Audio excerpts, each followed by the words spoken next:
Welcome along, everyone. Having a few technical issues just before we come on there, and my cameras didn't want to work.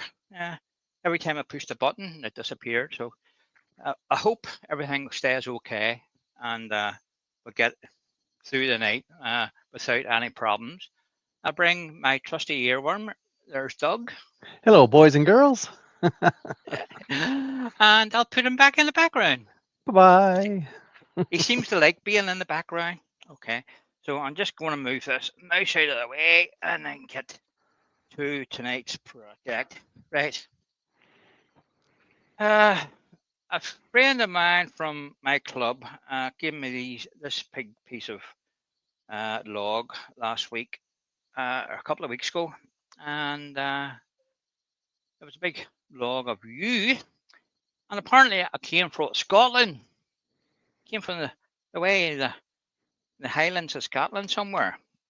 So it's a piece of Scottish yew, and you can see it wasn't an awfully big branch, but I was able to cut it in half and get two pieces out of it. So this is an R piece I have, and you can see there's not a lot to it. So rather than take it all away, we're going for a small foot, and I'm going to bring a straight edge out here and remove all this and bring the bowl up out of the piece. So that's the plan. So if I change cameras, there we are. And I'll start getting a tannin on the or foot and a tannin on this, or maybe a recess. I don't know, but we'll see as we go along. There's a wee bit of rat there in it, but it doesn't seem to go the whole way through. You never know with you. It's always a surprise when you get a piece because all those wee pieces in it, like don't like nothing, turn out to be a lovely setting for a piece. Uh, so I'll start with this, and Doug can tell me who's in tonight. All right, sounds good. You're talking about where the wood came from. I'm thinking, that may have come out of an old church somewhere, a churchyard. That would make an interesting story. Anyway, good to see everybody tonight. Let's scroll up here to the top of the chat and see who all's here. We've got first off Door 60. Glad to see you. Paul Norfolk Hunter is in. Gerard the French Turner is in. Glad to see you, Gerard. Hadn't seen you in quite a while. Roger Kent is in. Brian Best is in. Scrolling right on down, Todd at Glen Cove Woodworks is in. Glad to see you, Todd. Tony Smith is here. Let's see. Malcolm Douglas is in. Chris Charlton is in. Keep going down. Matt Iverson is in. Hello, Matt.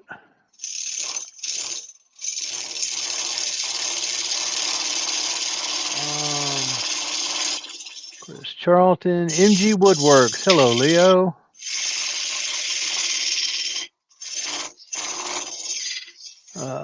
Mike Evans, Rob the Professor, Copper Owl Wood Turning. Hello, Rob.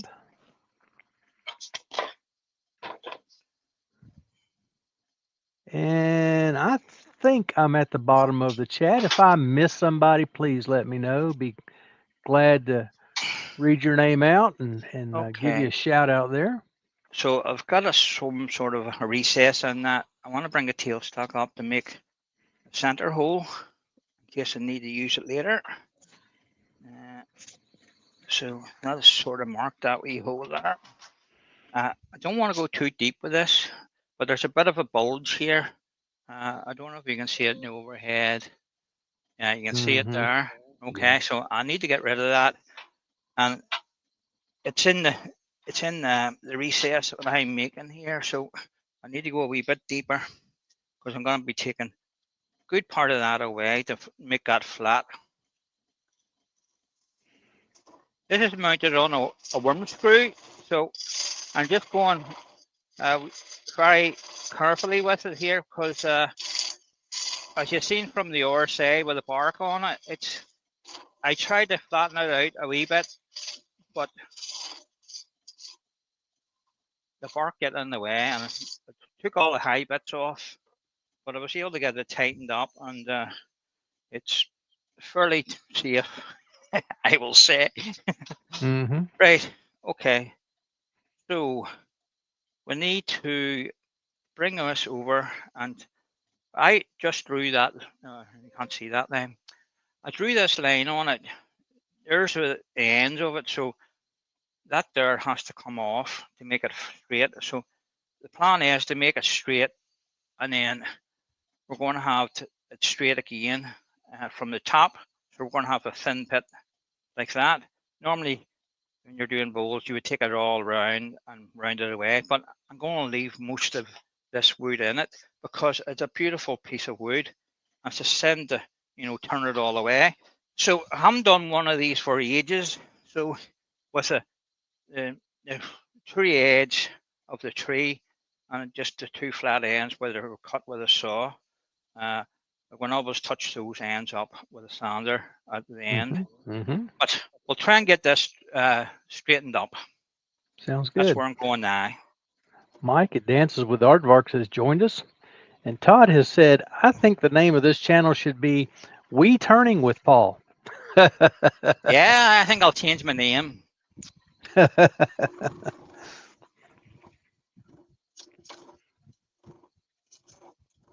doesn't like the rubber screw.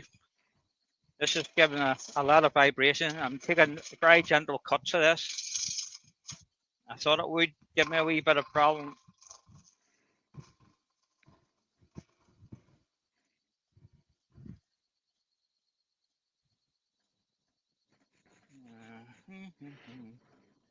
Right, we're sort of getting somewhere with it.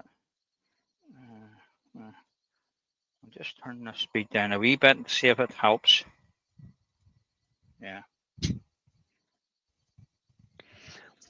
One of the things you did there that so often all of us forget to do is bring that tail center up and allow it to make that center mark.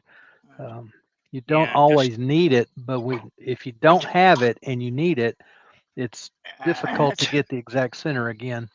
And I'm just going to bring the tailstock up here a wee minute until I get this, because I'm not going to trust that worm screw to hold that. I'm scared of it coming loose. Have you double checked and made sure it was tight? Oh yes, it was tight. Okay. I'll just check it again. There.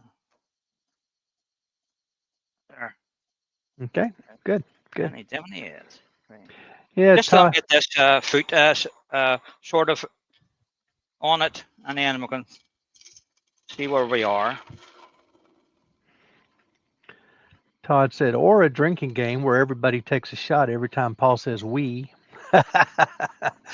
Todd, we might not get through this broadcast if we all did that. a lot of drunk people at the end of the night. Johnny Foster has joined us. Hello, Johnny. So that's starting to come in now. You can just see that. So yeah, we need to get a cut over here to bring that wee bit in. There's another wee bit. Right, so we want to take a chance out. I'm looking at the shadow line of it is spinning round.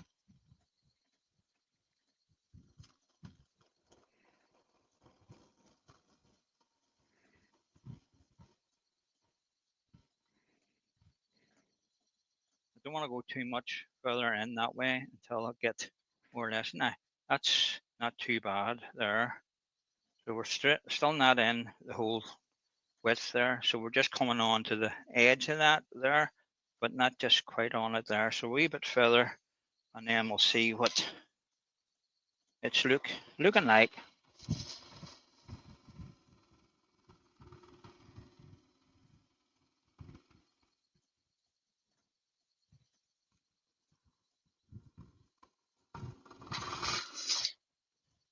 Stop having our wee look. Okay, that's on both ends there. And It looks fairly straight. There's a wee bit in it, wee bit of rock. Yeah. Johnny mentions that they're back-to-back lives today. Not necessarily lives, but we did have JP doing a premiere at 2, and 2:15 was AGK. And now here at 2:45 is Paul. So that's all good stuff. It's good that we're starting to get the lineup filled up again. Brian, Heartwood Turning, Heartwood Studios Stable Studios has started again. So has Steve Cravell, SK Crafts. So that's all good. Right, that's looking fairly reasonable. Just check that again, and you can see that's coming on nicely. Just a wee high bit there.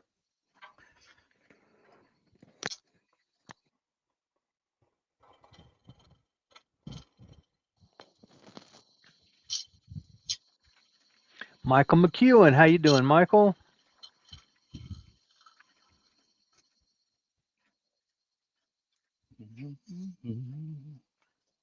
Okay. I would say that's good as you're going to get, Paul. We'll just leave it at that, and we'll clean that up later. Haley Wooden Burl has joined us. How you doing, Haley? So I need to take this down. There's still a bump here.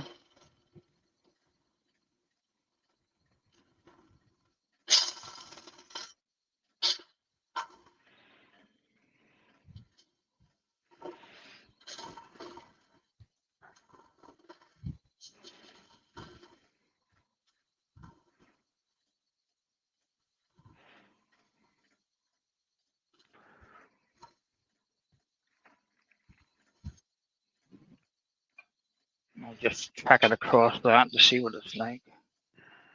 That looks fairly flat and consistent the whole right round. Just needs tidied up around the edge.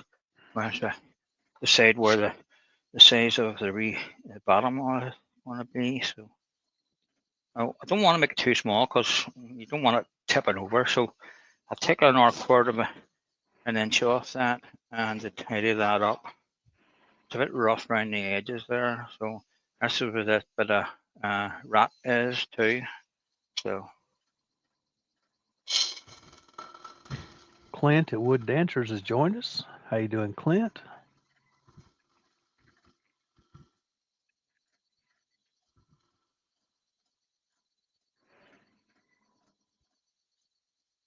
okay, let's see what that's like. No, that's okay. Gerard is asking, does anybody use the chestnut hard wax oil, the gloss one, by any chance? He needs help on how to use it. He never used it before. Gerald, I am no help to you at all. I have a hard time getting any chestnut products. Well, I bought it a while ago, and it's still sitting here.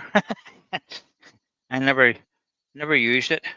Apparently, you just brush it on and leave it for a few minutes and leave it and wipe it off again and let it dry.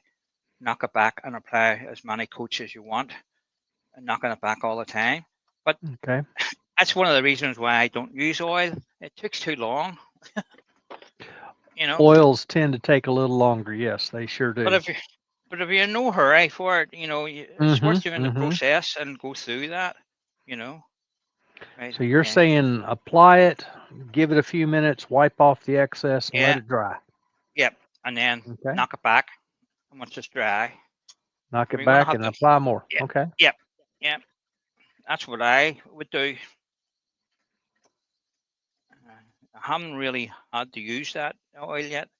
I think I used it on a small project about a year ago, but I never ventured any to test it out to see how far it would go and many coats you would put on. I think it's just down to general taste yourself, what you want to expect from the piece, the finish on it. Sure. So there's a couple of wee rings here I need to knock off. So just getting those out of the way. Just gently the pool cut over the face of that.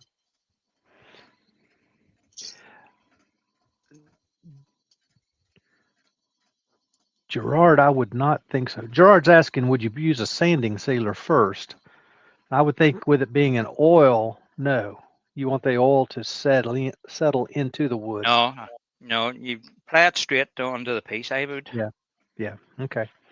Just what I was thinking. Good.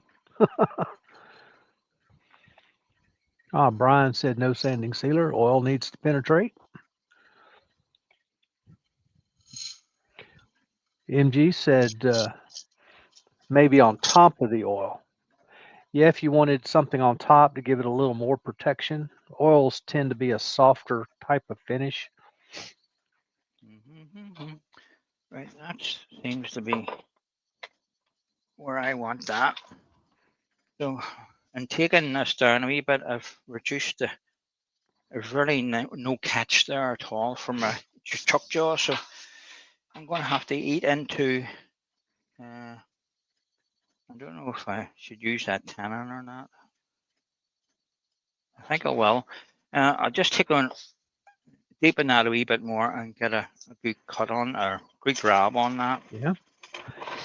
Dale, Old Man River Woodturner, has joined us. Glad to have you, Dale. Welcome along, Dale.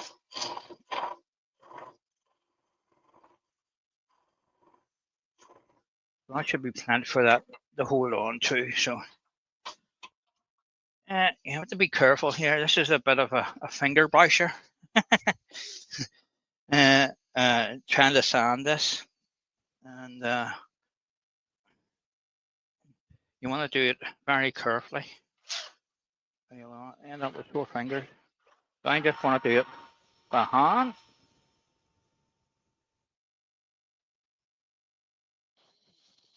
That would help if I bring my microphone back down. I said, smart idea. Yeah. Yeah, I when done they're that square. last week, sure. Remember that? Yeah, yeah. Yeah, those square corners, if you get on the wrong side of the tool rest, you are in trouble.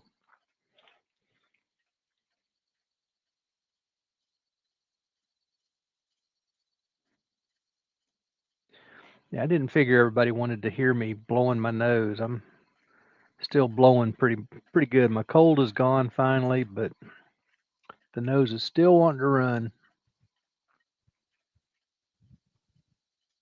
MG said he typically uses wax on top of oil. That's a good idea as well.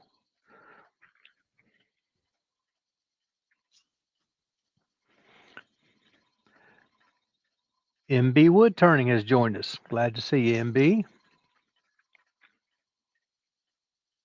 Oh, you made it plenty. We've just been going for about 15 minutes. Well, 18 minutes. So you're fine. You're fine.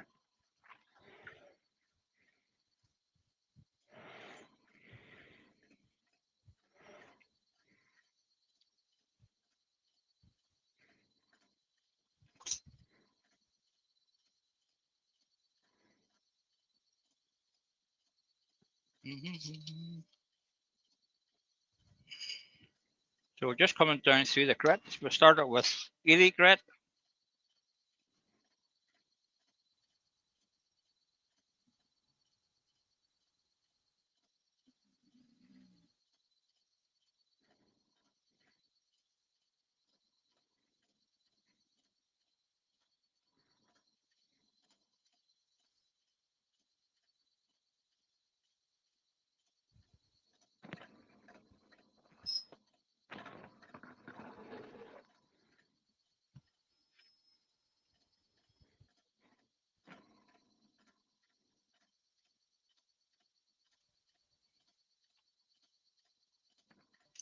$240.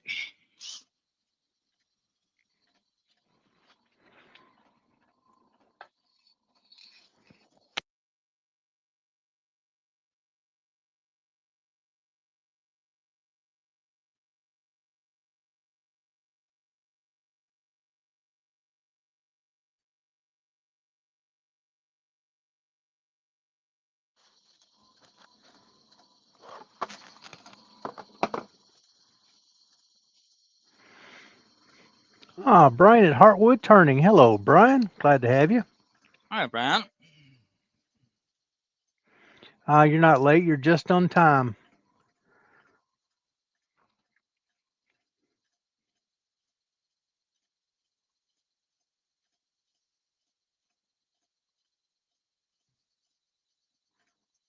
This is a piece of you, Brian, away from Scotland.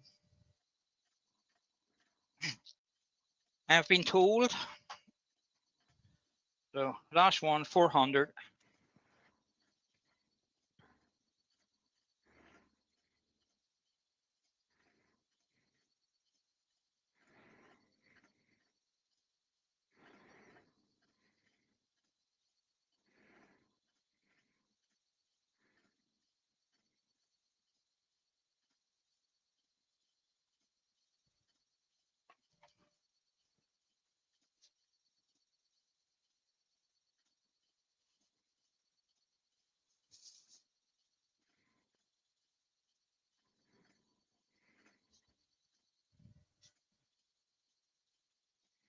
Okay, that'll do that.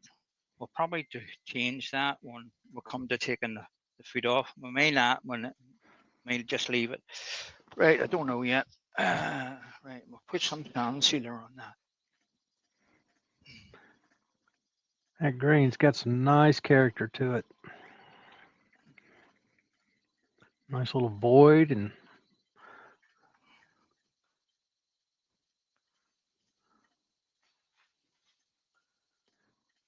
Yeah, I I like must you. It's love. lovely colors in it. Mm-hmm. Yeah. Nice red streak going through there. Very nice piece of wood.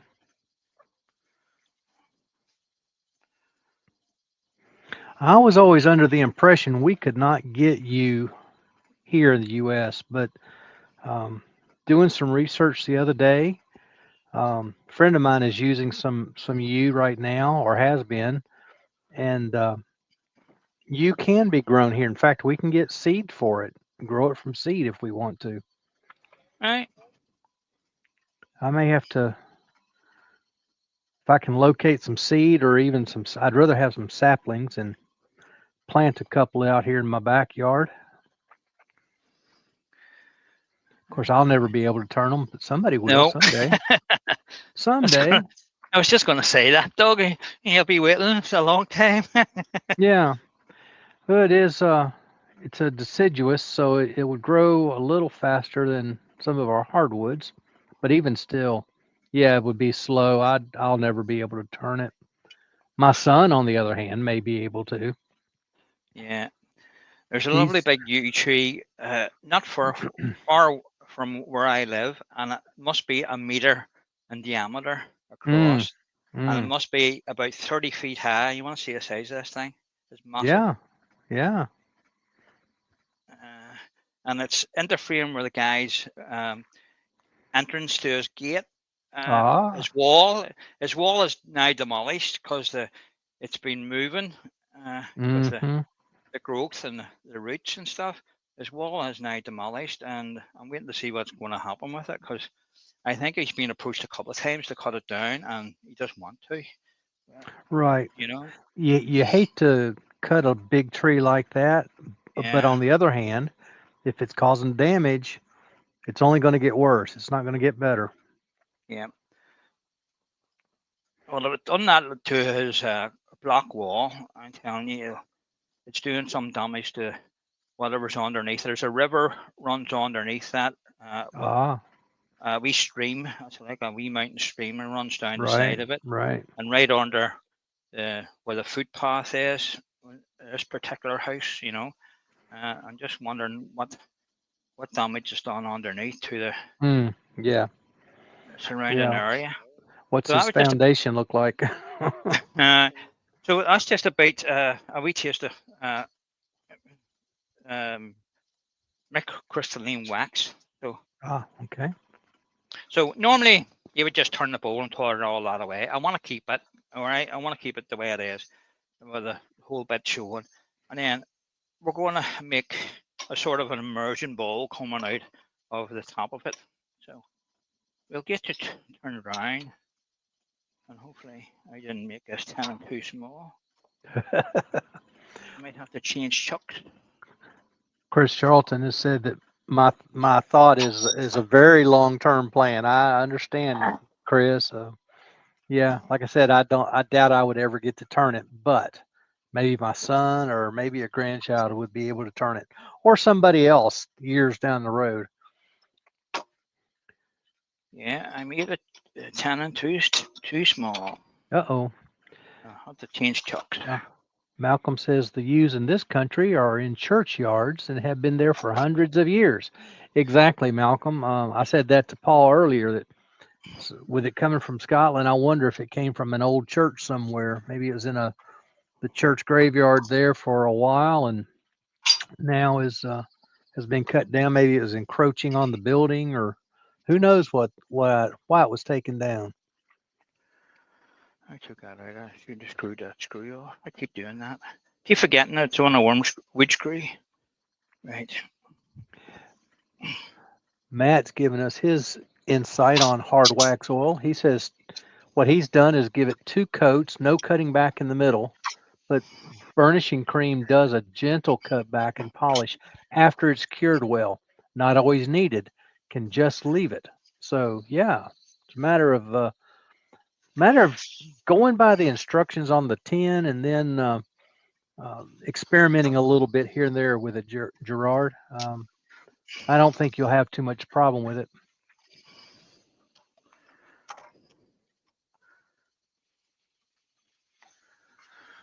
Okay, Oh, no trouble, Matt. It makes plenty good sense.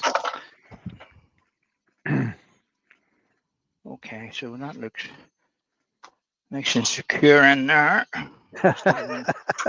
And are we tighten? Paul, guess what Brian just said? What? Oh, look, a self-ejecting chuck key. He's too quick. You know, he's too quick for his own good. For those Give of the you man all a chance. Give the man a chance. There you go. You know? Ah, dear. Those of you who are not watching Paul from the beginning when he first started doing lives, Brian would earworm and catch him every time he left this. If he took his hand off the chuck key, Brian got him. Finally, he started learning. Take the chuck out of the key out of the chuck. And funny enough, every video I watch on YouTube, I like to see many turners are leaving the chuck key in the chuck. Often. And often. there's quite a few. Let me tell you, there's quite a few of them.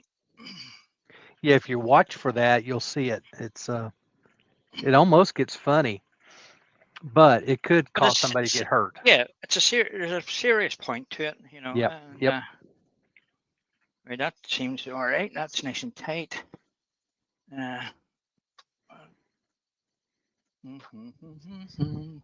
So we don't know where we're going to get until we start turning this away. And that's the beauty of a piece of yew. It's sort of, when you start into it, it's what you're going to do with it. So we need to take some of this away. This is the high part here. You show you on the overhead. This is the high part here. As it comes round, we're backing down a wee bit and the bark here. And then it sort of rises again out of here, back up to here. So I think what I'll do is take a wee bit of this off and try to get it down to the same level as this and see what it looks like from there. Right, so we'll give it a spin. And we'll turn the speed up. That's 1200 RPM. There's a wee bit of vibration from that, but that's to be expected with a piece of wood it's on. It's not a round piece of wood. Mm-hmm.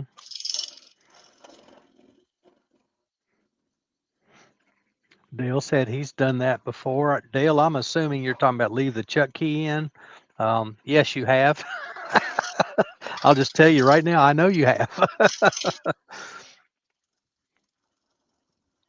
Oh, I probably have as well. In fact, I know I have in the past before I ever thought about it. And somebody started people started talking about how dangerous that was, and My I goodness. try to instill the habit in myself. If the chuck key is in the chuck, my hand is on the key. Um, try not to let go of it. Pull it out before I ever let go of the chuck key.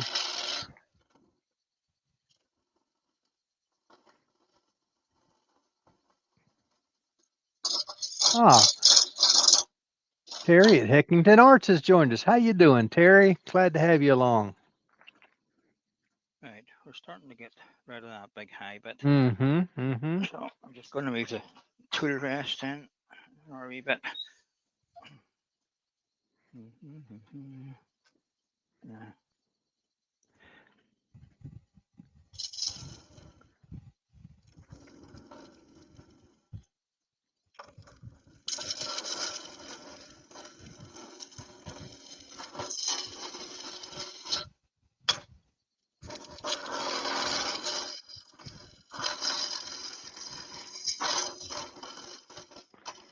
Terry did a very nice hollow form yesterday, or a faux hollow form, using a inset lid in the top of his form, and looked very, very nice.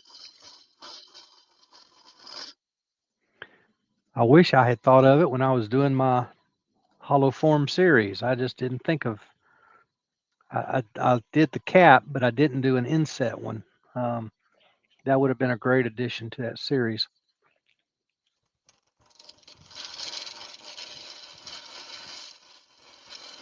Oh yes, Copper. Copper Al says drill press will throw a chuck key quite far as well. Yes, it will. Aye, if you're lucky and it doesn't hit you first. Yeah, exactly. 2 or 3 times. Brian has about 2,000 trees planted so far, all for future generations, he hopes.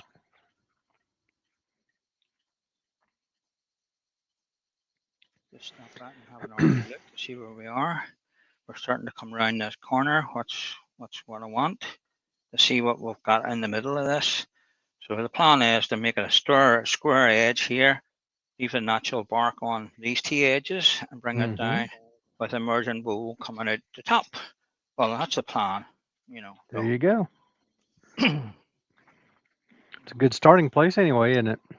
Yep.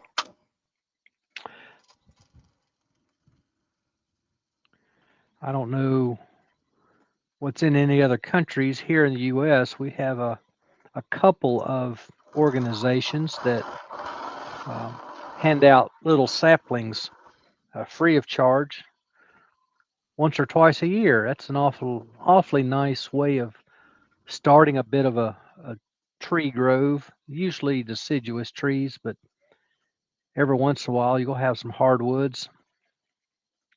There's a wee crack there. I'll have to watch that.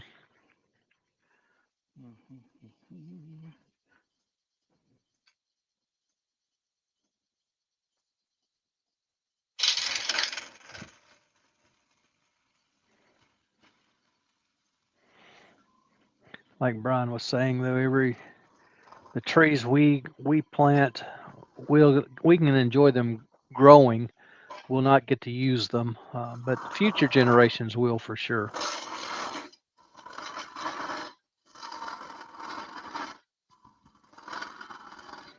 Karsten Pedersen is in. Hello, Karsten. I'm the only earworm, Karsten. I'm it.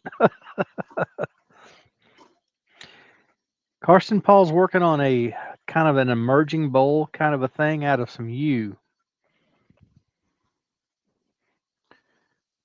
Just let you see the overhead projection of that. So we've done the bottom.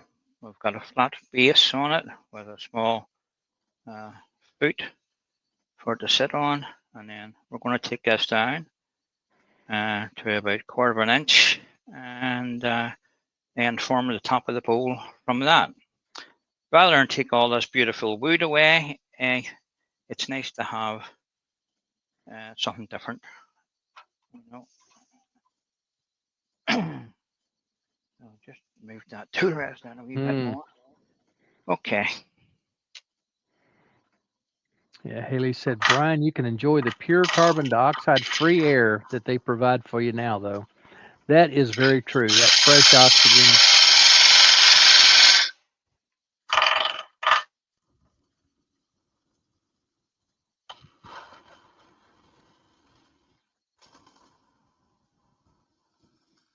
Ah, Brian has said nearly all of his are native species, except for 2 Colorado blue spruce trees.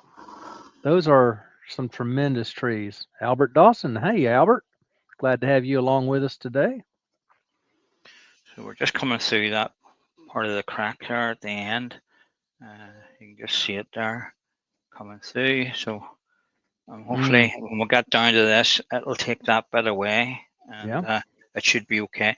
It'll just leave that one crack on the bottom, but there's nothing I can do about that. Yeah, just let it be. Michael McEwen has participated in replanting some forested lands after they logged it. About 100,000 trees over a couple of year time. That's great. That's great.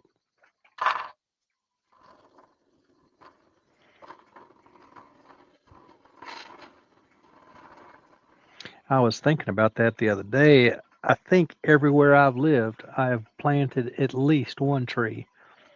Um, lived in a manufactured home park that I planted 2 trees there. Both houses I've lived in, I've planted trees.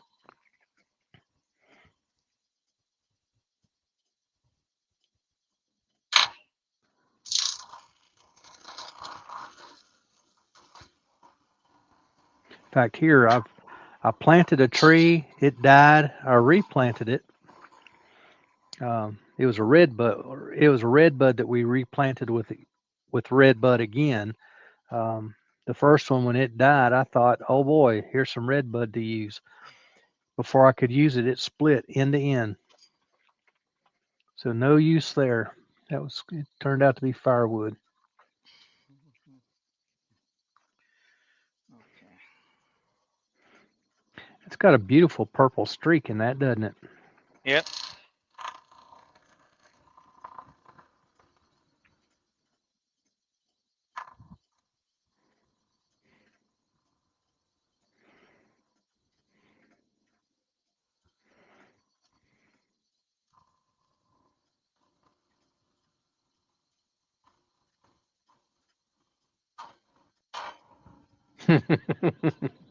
Yeah, Carson is right.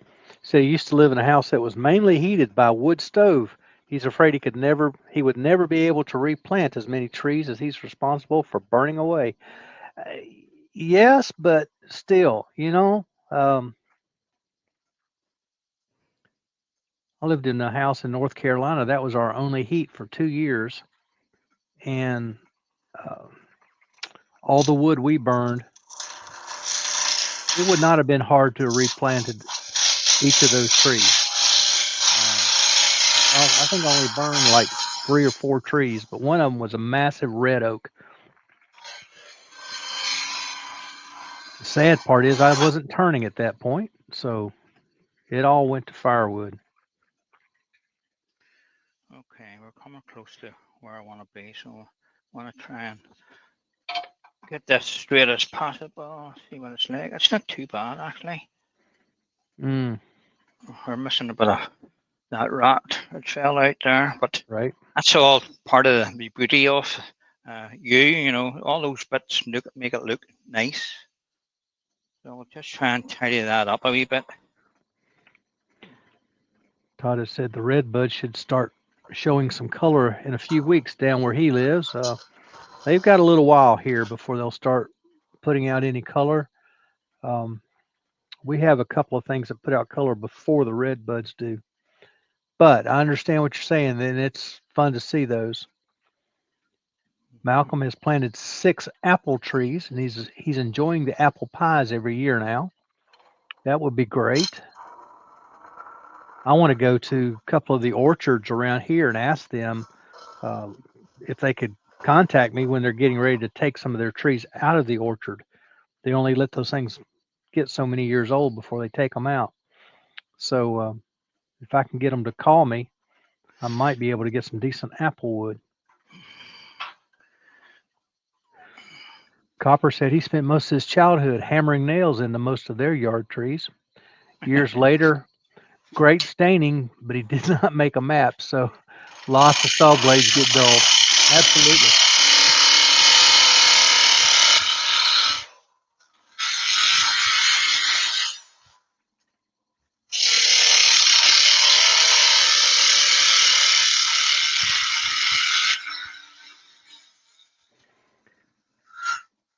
I was watching a Sawyer video the other day, and the guy said, "Please, folks, don't put nails in your trees."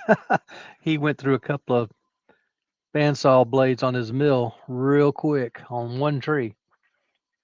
Brian says he has two relatively old hawthorn trees that were uprooted by the last couple storms. The ground is too wet for him to get the wood processed, but spring is just around the corner. Exactly, Brian. Yeah, I get those in as quick as you can, but no use rutting up your field to do it.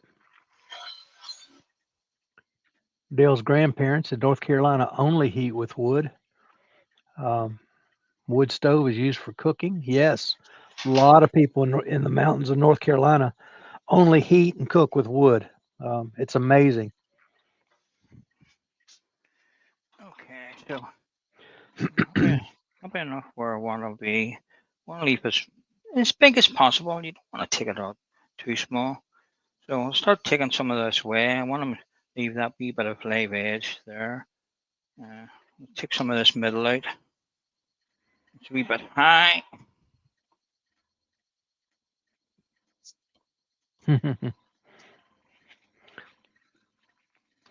Matt has said that as a teen, he processed firewood for a few years. All the best wood I've ever seen were cut and burned. Thinking about it now is kind of upsetting. How I understand. Several years ago, we had a massive ice storm come through Kentucky, and trees were broken off. And I had a big magnolia in my front yard that about a third of the tree, and it was on the back side of the tree between the tree and my house, was broken out. So I had to get all that processed out. And I had the sense not to, I was going to turn it all. And just as we were getting ready to move, somebody came along and gave away all my magnolia. I was going to take it with me, but no, they gave it away for firewood. I think I turned 2 or 3 pieces of that magnolia. Beautiful wood to turn.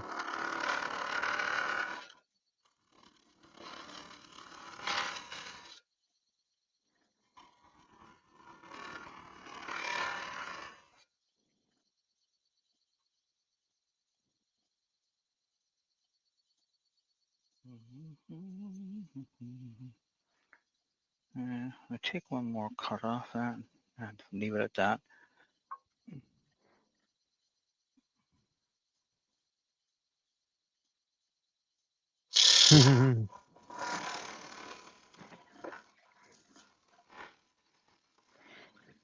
Leo said there's a giant maple tree in his yard. It sows about 1 million saplings a year. I've got one of those in my backyard too. It's unbelievable. Pete of Twisted Trees is in. He says, "Morning all. Been watching, but eating my breakfast, so couldn't type." Man, you must be two-handed eating there, Pete. Okay, that's roughly where I want to be in the thickness of it. If I take any more away, this bit here might fall out. I want to leave that lovely colour, this lovely purple colour there. You can see it coming down into the inside. So we'll start hollowing this out. There's quite a bit to take out yet. Dale says he wishes he had all the ash that he burned for heat when he lived on the farm. Yes, Dale, you're exactly right. And now I look out, and everywhere I look, there are dead ash trees standing, and nobody will let you cut them. Just kind of blows my mind. Some of those trees are going to break away one day and fall on these people's homes, and they're going to wish they had somebody cut them down.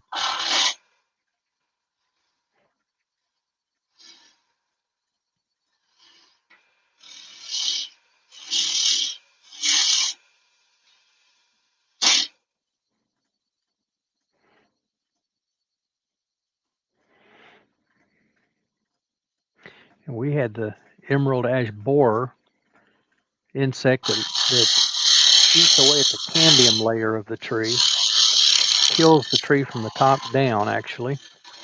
And I understand there in England, you guys have had ash blight, and so the trees are dying there as well.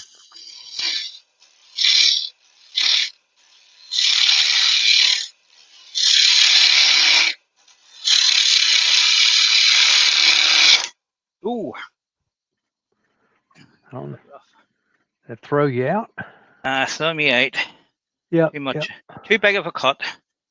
I forgot I left that bridge there and sort of run it into it. Okay. So we're sort of down here. We're sort of down there, quarter an inch before we come into the bottom of the flat piece. So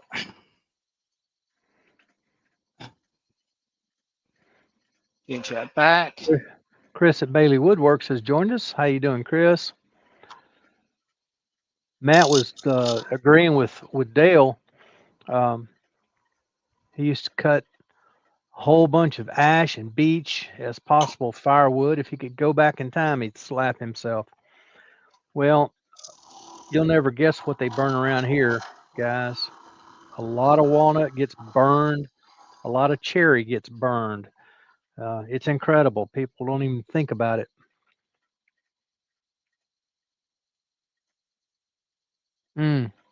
Pete used to chop up an elm tree, 5 wheelbarrows full each week for hardwood or for firewood, excuse me.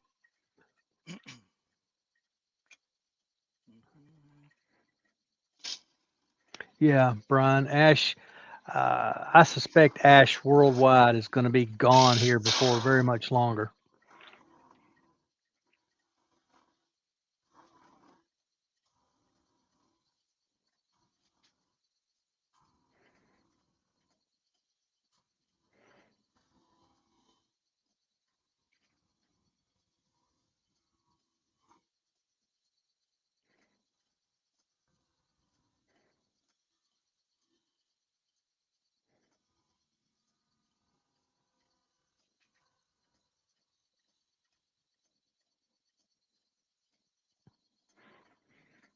Yeah, Chris, walnut, cherry, several trees, when they're on the ground, if they fall over from a storm, they do start to rot pretty quickly.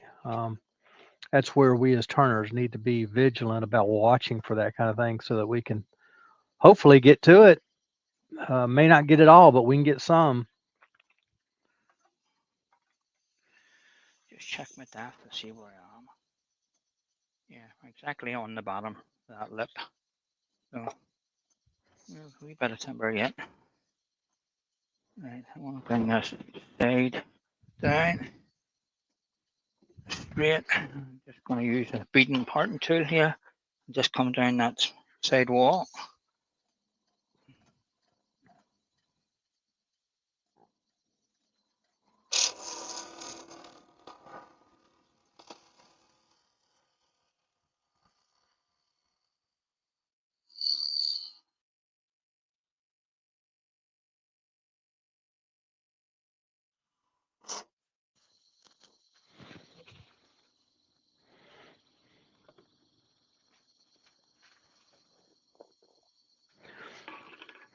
Dale said, "Don't they know that they could sell that cherry and walnut to turners and furniture makers?" I think that's part of the problem, Dale. Most people have seen it used as firewood for so long, they don't even think about it being used. They know it is, but They just don't think about it. So they let it rot. Just gonna change over the spindle guide here. Well, just a just initial grind on it. See if I can get it over this wee.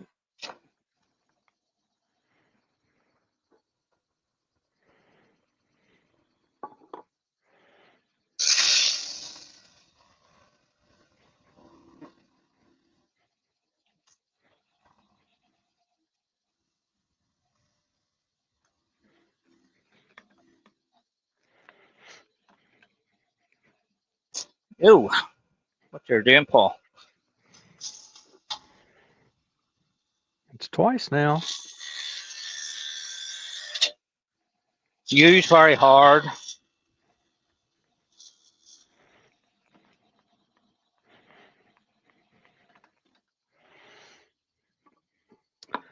Am I remembering right? Is you like maybe the hardest of the softwoods? I don't know. For some reason, I'm thinking I heard somebody say that. Somebody that knew what they were talking about. Gav today has joined us. How you doing, Gav? Good to see you.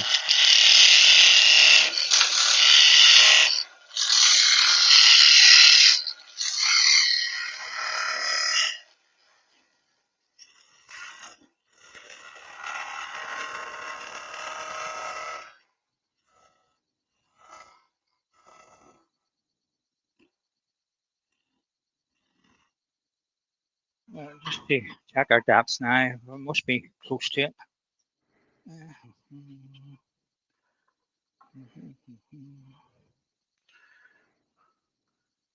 Yeah. We're just into it and know more about just about there on in there. So Okay. I could take a wee bit more out of that. Try and clean that ratty bit up there. It might come out of it. As far as this goes, it looks solid on the inside. There was a wee bit of you can see it there, rat, and that wee bit it fell out. So you don't want to take any more of that away. They'll just squeak in that side wall and it'll fall out. All right. Todd at Glen Cove has said that heart pine is the hardest. It might be. It might be. Matt's agreeing with me. You is probably the hardest. Um, yeah, yeah. They heart pine and you would probably right there in the same category. Well, let's see. I've got a handy dandy little chart here. Let's see what it says.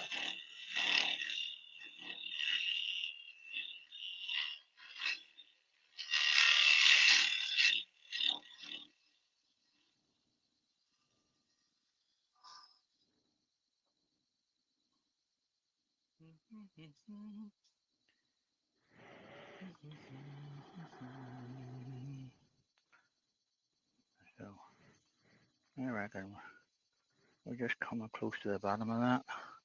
So I want to leave it there. So that's not too bad.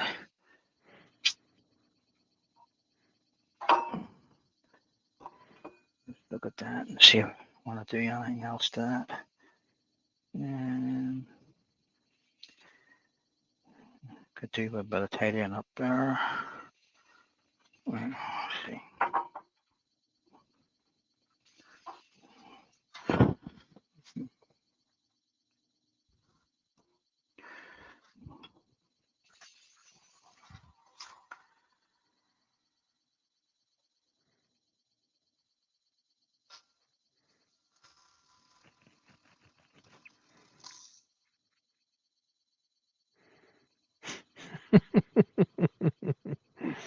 Mm.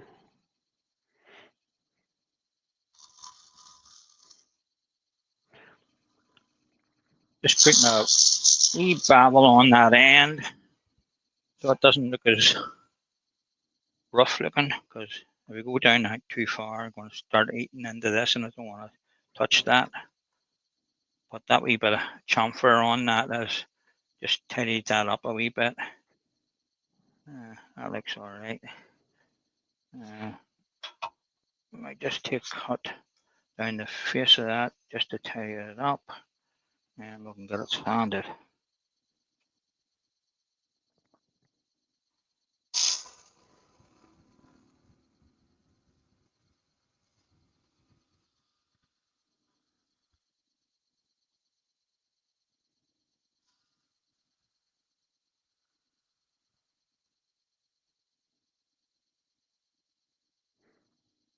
Well, see a handy chart, but I'm not seeing you on the chart anywhere.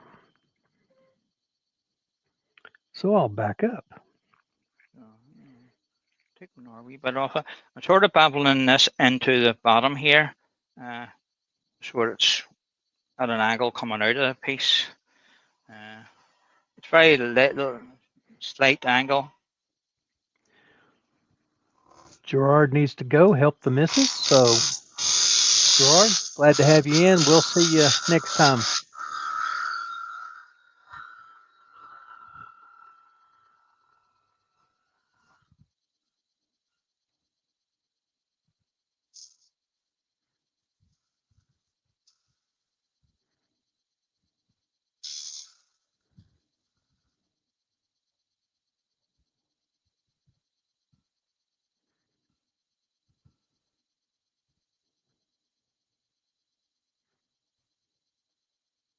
All right, here we go. That's all right. Need to take it off here. Just that. Wow. U has a Janka hardness of 1520. That's hard.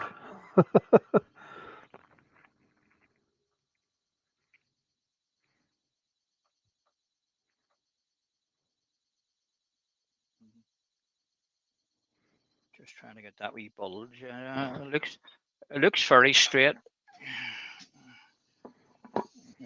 Yeah, there's a wee bit in it.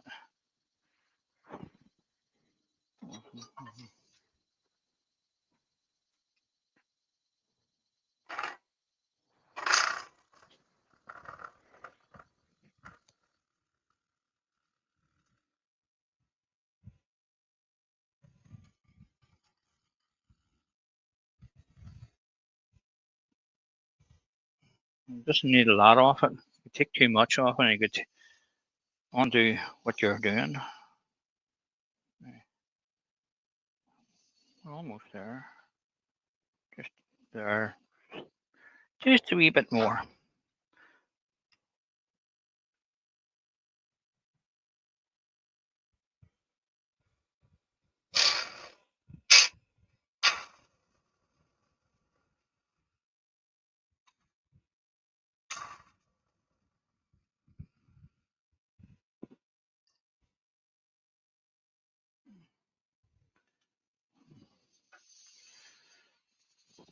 I would call that good. I'm not doing long. Still a wee bit right where that crack is.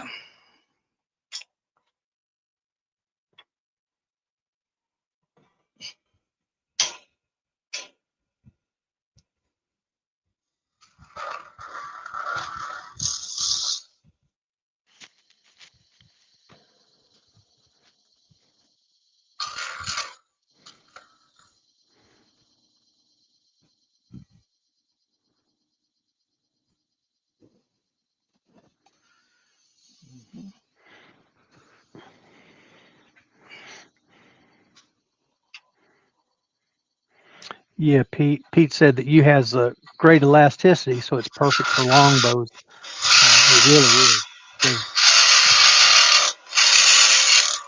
Tremendous for longbow work. Todd said he has some Ipe. It has a hardness of almost 3,700. Yes, I've turned some of that. Also called Brazilian walnut. We found a pallet. Todd, you'll love this. My dad and I found a pallet and trying to figure out what kind of wood it is. The last word we got was Brazilian walnut. So we start turning it. Stuff is hard as a rock. Yeah, it's terrible. You don't need any finish on it. It shines like a new penny. Raw, crazy.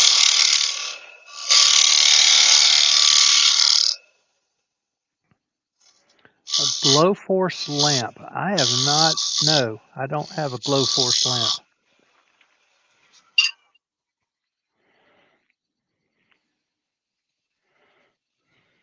Yeah. So if anybody has one and could help Karsten out with why his won't turn on or charge, that's not good.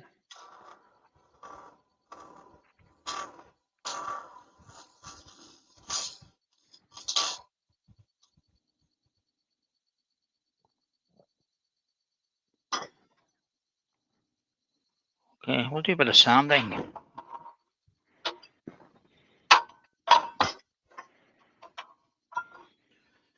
a bit of sanding.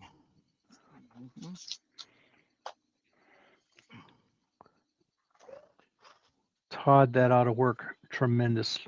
Some Ipe as a segmented bowl, that ought to be fantastic.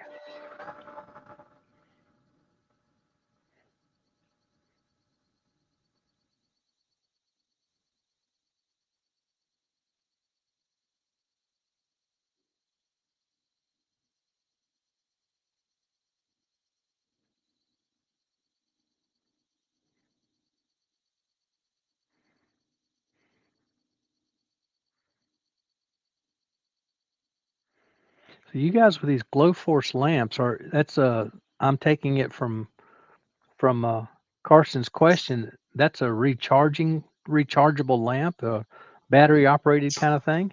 Is that right?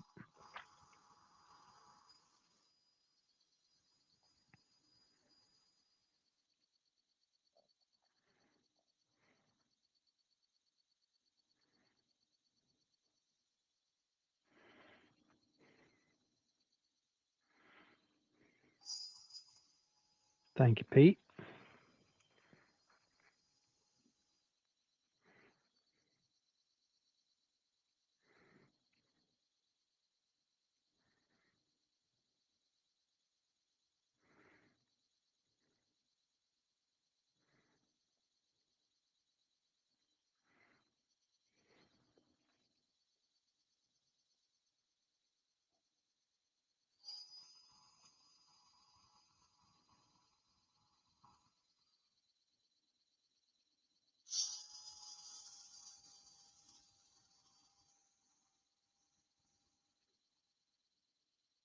Oh, yeah, I've seen those before, those glow force lights. Yeah.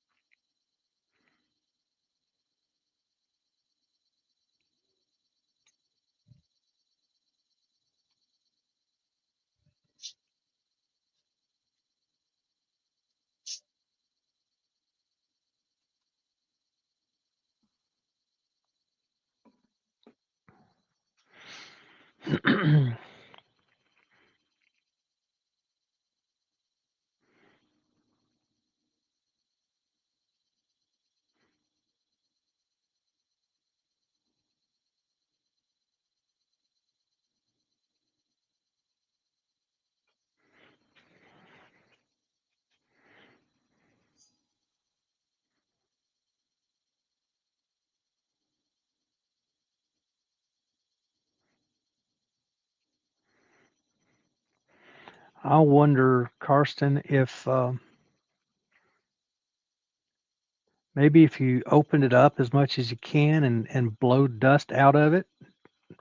Dust seems to get in strange places sometimes, and a little bit can make a big difference.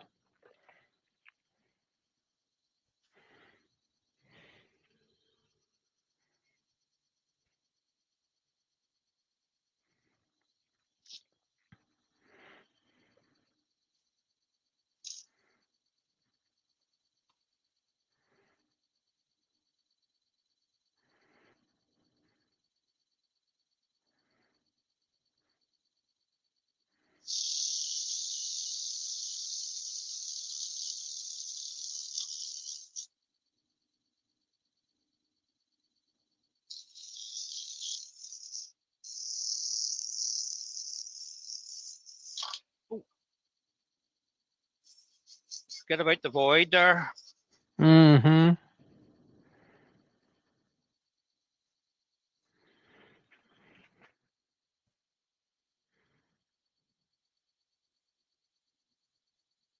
Do, do, do, do, do, do. Do, do, do, do, do, do.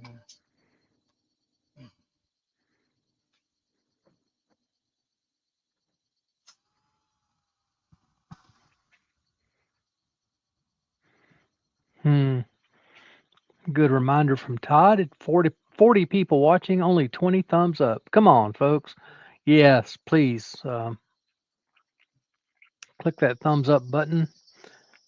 I'm going to take it a step further. Ask you to do Paul a huge favor. After Paul is completed and when he's done and we've all said goodbye, go out completely, come back in like you're going to watch the video and drop a just drop a word or two in the comment section. That will help Paul and his channel tremendously. Those two things, hitting the like button and putting a comment in the comment section, not in the chat where we're at now, but in the comment section. And that really will make a big difference. Mm-hmm. Oh dear. Let's see.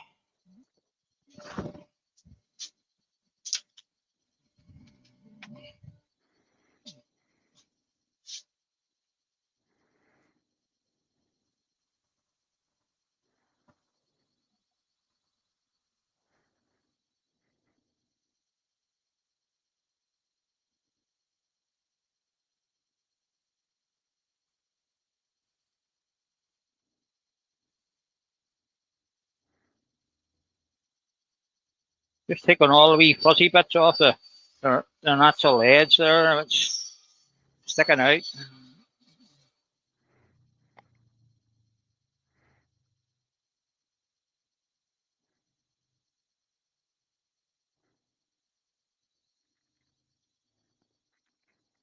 Always kind of amazing how those little fuzzy bits pop up in it.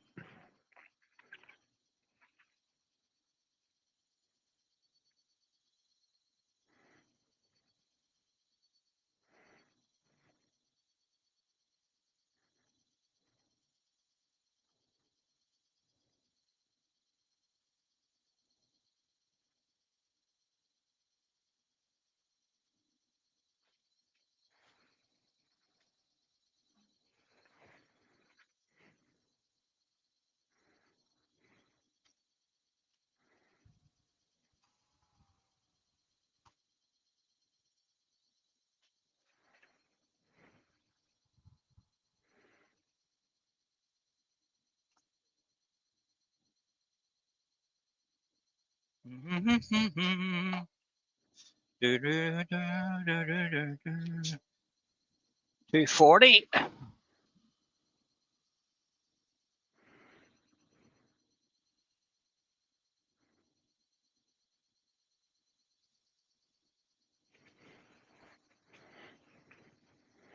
Yeah, that's a great idea, Pete. He says use the website link and the contact form that's on it. A lot of times one of the simplest ways to get something fixed. Just simply contact the company, say, hey, here's the situation I've got. Do you have any quick answers? And sometimes they've seen it quite often and can get you fixed right up without any issue whatsoever.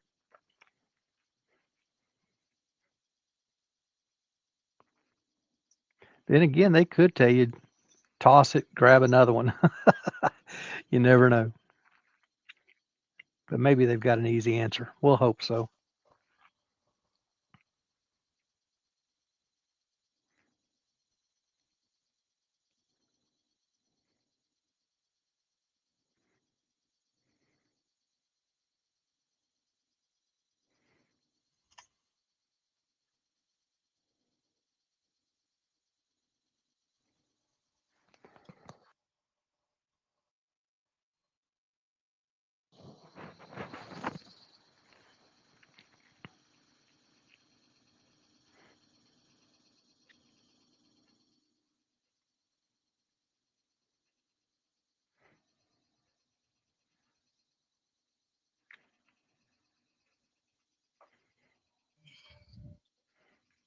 B20.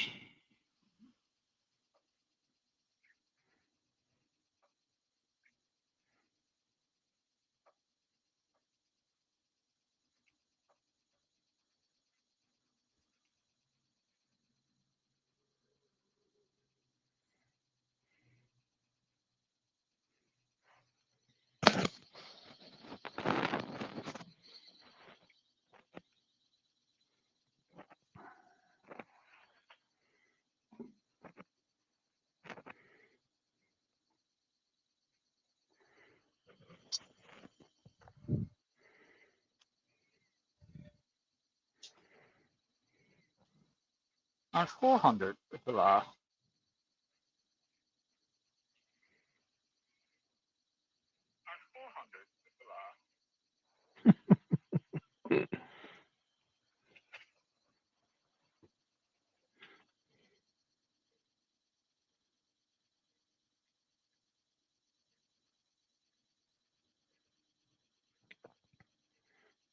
Hmm. That's interesting history there, Karsten. It says you and longbows in the 1300s. England waged so many wars with longbows that all the yew was gone.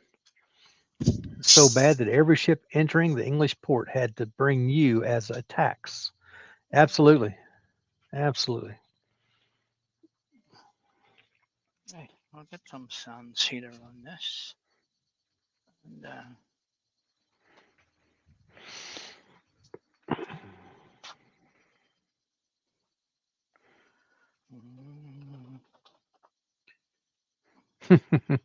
You hear little history tidbits like that, and knowing that part of the scientific name for yew is taxus. Hmm. Does that go together?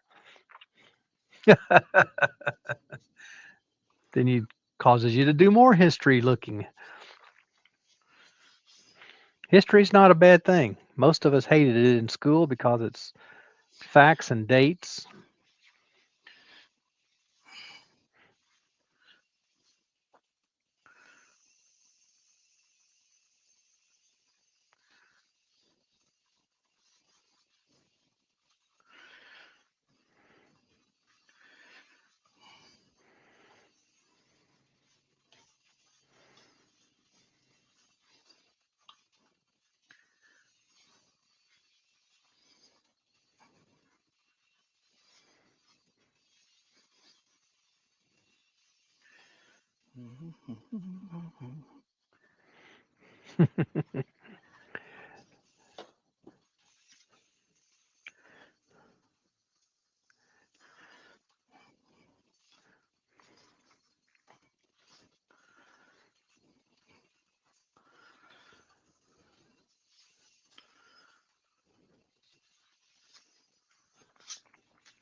right, there's that. I'll give that a wee taste of wax over it. And that'll do. Malcolm Douglas has got to leave us. Bye, Malcolm. Have a good evening.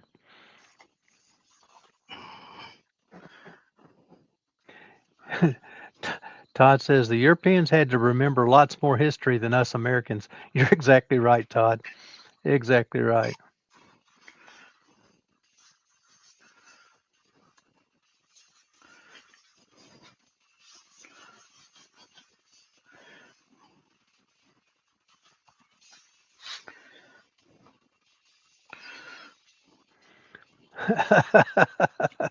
Chris, you talking about in 1300?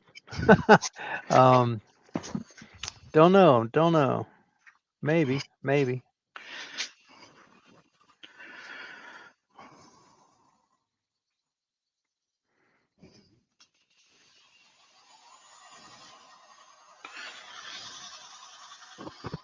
He, Wayne does claim to have designed the pyramids, so maybe so.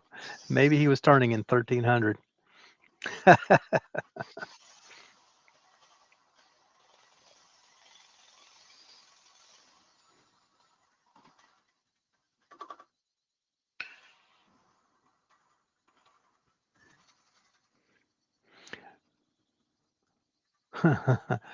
Brian says, yeah, but most of your early settlers were from Europe. You're exactly right, Brian.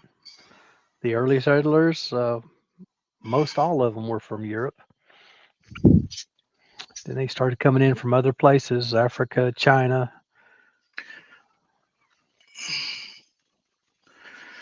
Okay. They've been from everywhere.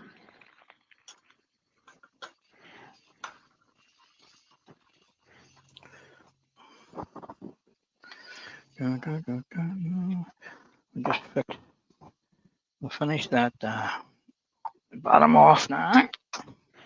Like where you've gone with this, it looks good. There's that Chuck key again. What Chuck key? Oh, that's not your Chuck key. I'm sorry. Never mind. Smack yourself on the hand there, Doug. That's your spindle lock. I saw it Yep. sticking out there and I thought,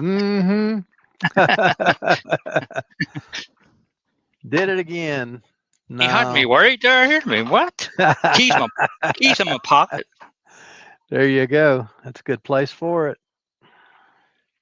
Booger. Yeah. Right. I don't know what's going to happen here. Dale has said his father's family came from Great Britain. My mother's family came from Germany. My dad's family, a few generations back, but they came from Scotland, Ireland area, which is not unusual. This country is riddled with folks of Scottish and Irish descent, German descent, English descent, a lot of English.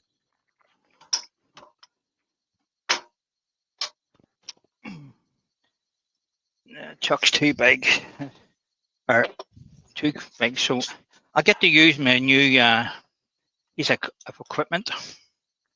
You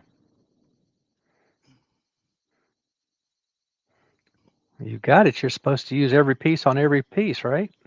Yep. Every piece of tooling and equipment on every piece that you make. I think that's how Pete says it. They just need to hold it enough to what do you call it? Take the bottom off that. Just go gently. We'll have to change the buttons around. Let's see what would be better. Smaller on the inside. No, I won't. I'll go for the outside of it. It'll do the job. Okay, so you're grabbing the bowl part, not the Yeah, the square part. I'm holding the bowl part. Okay. Very good. And Very maybe good. grippers. Of that. So all I need to do is make that nice and tight. I need to use some to tighten it, and then I can tighten the back screws up, which will hold it in place. Hopefully.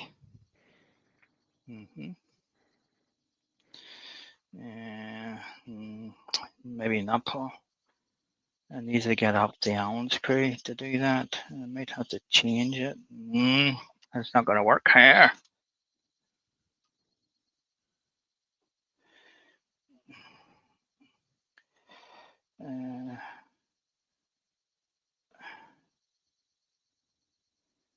There's always a way of doing something. It seems fairly tight, but yeah. We'll give it a go.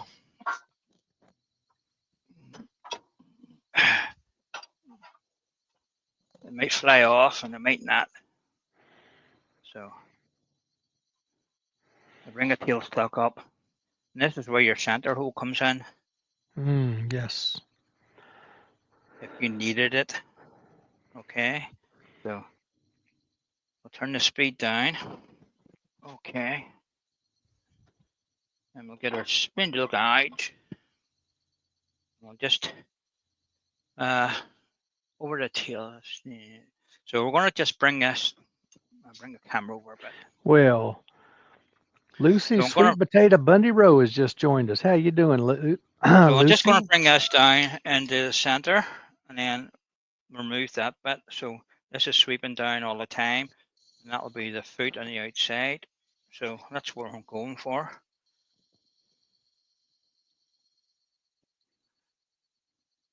So we'll get it up to 300 maybe.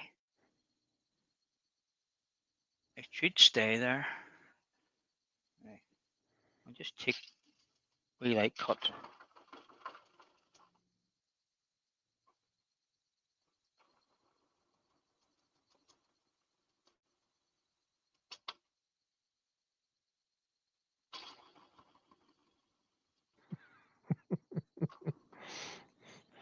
Todd said, "Ladies and gentlemen, the Super Tato has entered the chat."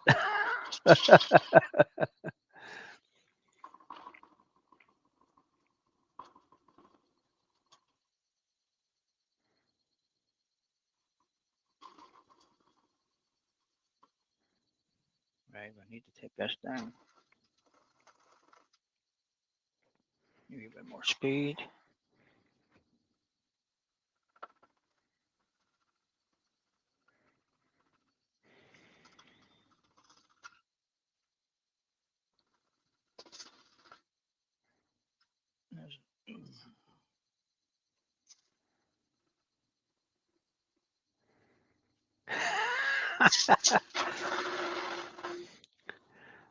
Pete had a good question.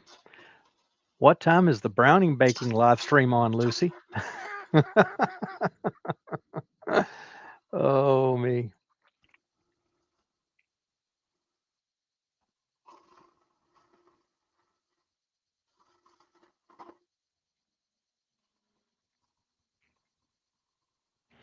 Lucy, I'm afraid you've gotten quite the reputation as a brownie baker.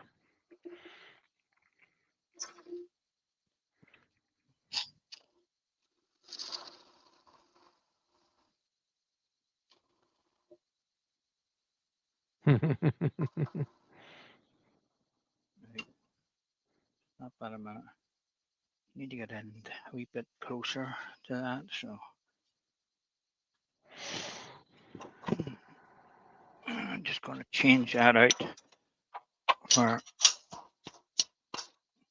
a ring center. That didn't want to come out. Teal soccer. All right. Terry has to go. He'll see us all later. Bye. You have a good evening there, Terry. Yeah, that'll let me get a wee bit closer to the piece. Allow me to take that away.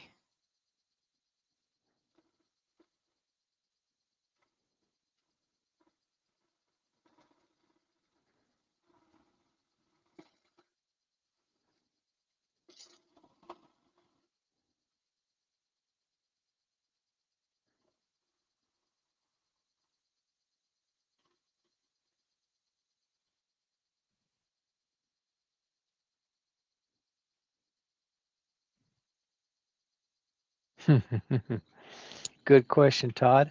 How much are eggs a dozen there in England? You guys who live in England, how much is a dozen eggs these days? No idea.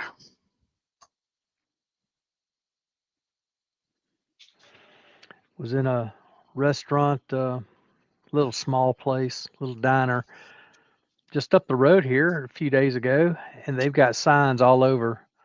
Due to the price of eggs, our breakfast prices have gone up 50 cents per egg on any breakfast with eggs. I'm thinking, my goodness, what a time. A Okay. tray of 30 for 6 pounds, direct from the farmer. That is a great price, Lucy. Great price. That's what, $2.70 a dozen. Yeah, we're paying anywhere from $5 to $7.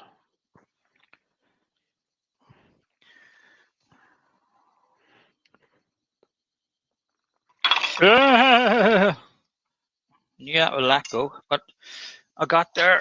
I got it off, so I'll be able to Okay. stand it. I got the wee nub off. Haley's paying $3 to £4 a dozen. Todd says about $5 a dozen there in Texas. Yeah, it depends on what kind of eggs we get here in Kentucky. They can be anything from 5 to about $7 a dozen, which is totally ridiculous. My wife and I should be buying some new chicks here shortly. Start getting them raised up. We'll start getting eggs by July, I hope. End of July, maybe.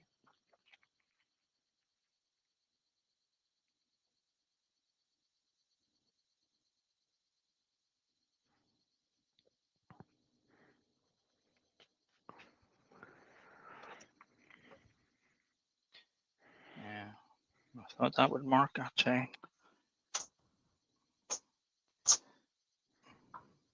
The bolts on my screws here, I've marked the front of that.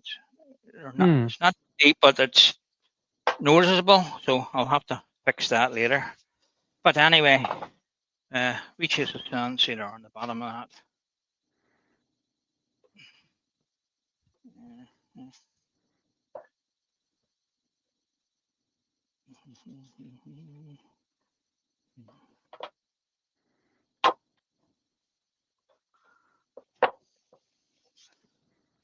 Yeah, thanks for that conversion, Pete. That's still that's significant. That's $2 a dozen cheaper that you all have than we do. So that's significant. And ours jumped up. We had a case of bird flu go through a good number of our flocks, big commercial flocks. Come to find out that the governmental agency in charge of that was overstepping their bounds and having flocks taken put down that didn't need to be put down. Well, there you go, guys. And we emerging bowl. Let's see if I can get that camera to work. We emerging bowl from a piece of log. Instead of turning all that away, I just decided to leave the natural flat end of it and show that too. So that looks so nice. I really like that piece. Yeah, nice wee thing. Yeah, it's been a long time from it done one of those. I'd done one of those a lot of years back, and it was the first thing that sold. Yeah, on the table. yeah. You know, some people go out of their way to just look for stuff, and that guy just came in and said, "Oh, have you any more of that? You, I love you," he says. Yeah. Here's me, fine. So there you are, guys. Thank you very much for coming into my live tonight, and I hope that you found that a bit interesting, a bit different from the normal stuff of just turning a bog standard bowl, but that's a wee bit from a log, and an Norway piece sitting here done a couple of weeks ago. There's a Norway piece I done. Sweet brown bowl, and that piece I just took the edges off, but you can see how small it makes it. You know, I think it looks better with leaving that wee bit of flat there to show off.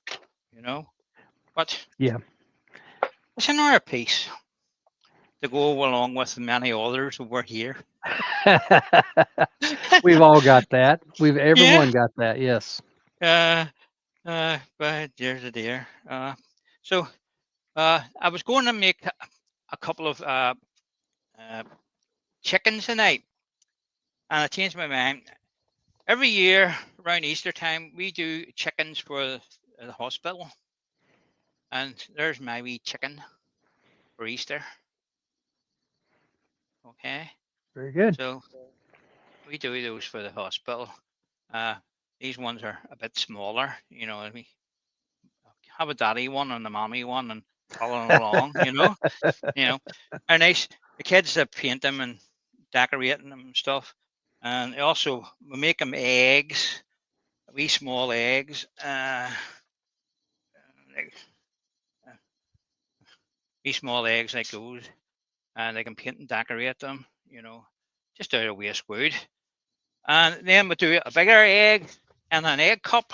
And it's usually about that size. I don't have any in the shed yet. Haven't done those yet, but they're all for next month's meeting when the girl from the hospital comes to collect them all for the children. And then she comes to us maybe 3 times a year to pick stuff up. Seasonal, Christmas, Easter, and I think there's one more time, Halloween, or I think I'm not sure. But anyway, she gets a lot of stuff from us, and the kids really appreciate that, because some of those kids in hospital, they're lucky to get out again, and it's something for their parents to have, get involved with them and color it in and make something of it, and it's a wee keepsake from them. If it's the worst. But the girl from the hospital brings us down photographs and shows us the children's painted them and all, and they love doing it. It's a worthwhile cause. Sure is. For all it takes, I think I turned about 20 of those in an hour one day. They're just wee bits of pine and stuff. It's not the best of wood, but it doesn't have to be. As long as it's safe, food safe. You can't stand stuff in the hospitals that's poisonous and stuff like that there. Right. But Right. but I thought you'd share that with you. You don't want to turn those chickens out of you and take them into the children's hospital, do you? No, So yeah, I have a couple of those, and I decided to put a wee hat on that one, because I messed its head up a wee bit, so it's covering something. So you could, and it needs a foot tug off, but a bit of off center turning, and it always takes me a wee while to get into the turning off that, because I always forget, how did I set that up, and then Right. there's usually one or two before. Oh yes, I remember now. Yes, Yeah. I, Yeah. you always took a one that didn't. There's one that didn't work out very well. It's got a square head. Yeah. Anyway, guys, thanks very much for coming in tonight and joining me and Doug. And thank Lots you, of good Doug, for compliments there, coming Paul. in.